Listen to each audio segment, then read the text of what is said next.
So what's been kind of interesting about what's happening with Bitcoin? Now it's down a little bit in the last day, but it in the last week, over the weekend, it started to break out a little bit, right? So look what it did Friday, and then over the weekend, it was consistently over 21.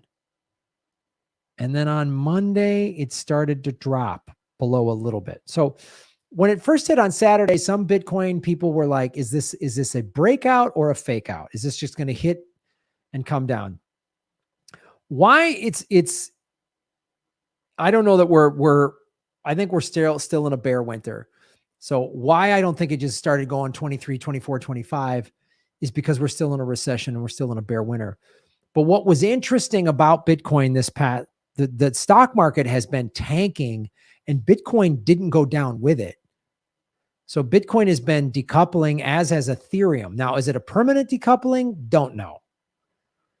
But I don't think it's a permanent decoupling, me personally, because I still think we're in this sort of passive recession right now, but it hasn't gotten big, bad, full recession, and it will.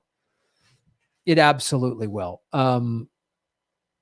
It absolutely will. The recession will get worse. How it gets worse, will it depend on who wins what in the midterms? I think the recession is coming no matter what. It's coming. It's here. If we're already in a recession, it's going to get really bad. So I think Bitcoin will still could potentially go down to as low as 15, but it'll bounce back up. If we have a big like market collapse kind of thing like we had in 08, or when the markets all collapsed in March of 2020 when COVID hit, and Bitcoin went from like $6,000 or $7,000 down to like $3,000 or something like that in a day, we could have a big day or two or even a week where it just goes boom down hard. But I think there's all these people waiting to buy. I talked about this a couple months ago, and this hasn't changed. There's $25 billion that are sitting on US digital coins on exchanges. So what that means is people cashed out, but they kept it to a digital coin. The USDC is a stable coin. Some of you know this. Some of you are new to the crypto world. I want to explain this to you. And other people in the chat who are more crypto savvy can answer some questions as well. Because we got a lot of crypto savvy people that watch the show, and we got people that are brand new to crypto. If you're brand new to crypto, don't worry about it. This is a great place to get your feet wet. So what happens? Let's say you bought Bitcoin 2 years ago at whatever. Let's just say you bought it at $20,000. Let's say you bought it at $20,000. When it went up to 50, 60 grand, you sold it at 50,000 or 40,000 when it started coming down. Let's say you sold it at 40,000. And we'll just use round numbers. Let's say you bought one Bitcoin at 20,000. It went up to 60. When it started coming down, you converted it from Bitcoin to US stable coin. So you took your 20,000 in Bitcoin and converted it to 40,000 in US digital currency. Now, why would somebody do that? Because they don't want to cash out. They're waiting for Bitcoin to go even lower. If you just some people cash out, but I think all those people, I think the scared people that like, oh, panic sold and just cashed out of crypto, like, I don't want to deal with this. They're gone. They're out. The only people hanging in now are like people with diamond hands, hodlers like myself, and then the big players, which are doing this. So imagine you spent 20 grand 2 years ago. It goes up to 40. You move it into a digital coin, USDC. You convert it from Bitcoin to a digital coin, and now you let it sit on an exchange. Why would you do that rather than just cash out? You let it sit on an exchange in a digital coin because a US digital coin is a stable coin, meaning it never fluctuates. So however many USDCs you buy, it stays that number. Unlike Bitcoin goes up and down, right? So now you got $40,000, which is basically just you have $40,000 in US digital currency. That's what that is. And it's sitting on an exchange. So now let's say Bitcoin drops to 15,000.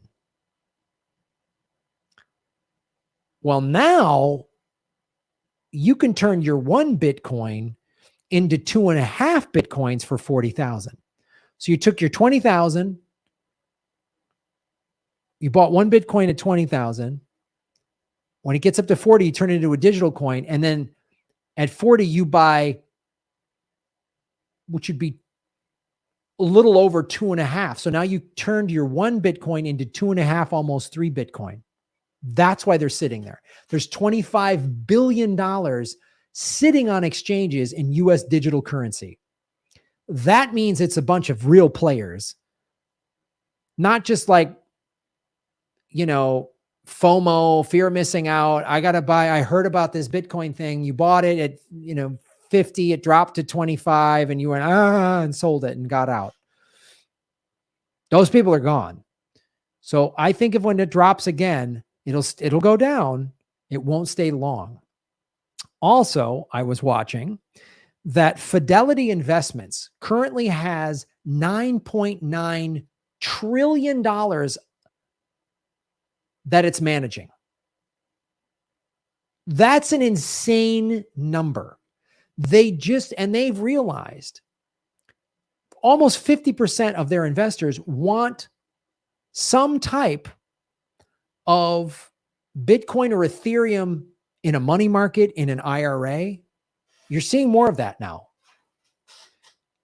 And so when you have $9.9 trillion, that is an insane amount of money. And they just opened up a Fidelity crypto department, basically, so that they can take some of these $9.9 trillion of wealth that they're managing, and they're going to convert that into Bitcoin. And if Bitcoin drops to 15,000, they're going to tell all their clients, we're going to buy into this. Or they're just going to say, this money market, we're going to buy a bunch of Bitcoin at 15,000, because they know the real money people, the hedge funds, the institutional money, they know Bitcoin's not going anywhere. They know it. So they're just hoping to drive it down to a lower price to buy up more that they can, because there's only 21 million Bitcoins ever going to be made. So if you're thinking about buying Bitcoin, 20,000 is a great price. You're not bad. I just bought a little. You're not bad for buying some. It might go lower. If it goes to like 17 or lower, I would jump on it, because the big money is literally hundreds of billions of dollars, if not trillions, is going to buy it up when it drops below 20 and gets to 15. If that happens, if we have a big collapse, financial collapse, the dollar is already not doing great. So this actually, to me, is a good sign for Bitcoin. And if it drops more, I won't be like, oh, panic. I'll be like, yay, I'll buy more. So I just wanted to talk about Bitcoin in that regard. Hey, everybody, thanks for watching. We are still in our 9th month of demonetization from YouTube. So support what we're doing at patreon.com/Graham Elwood or rockfin.com/Graham Elwood, which is a blockchain cryptocurrency platform. It's free to sign up, and there's a premium level at $10 a month. And for that, you get everybody on the platform's premium content. Myself, Lee Camp, Ron Placone, Jimmy Dore, Whitney Webb, Kim Iverson, Abby Martin, and many, many others. You can also support what we're doing at Venmo at Graham-Elwood, and go to GrahamElwood.com. We have a PayPal button and a PO box. I also have crypto wallets, which are all in the show notes. Thanks for supporting what we do.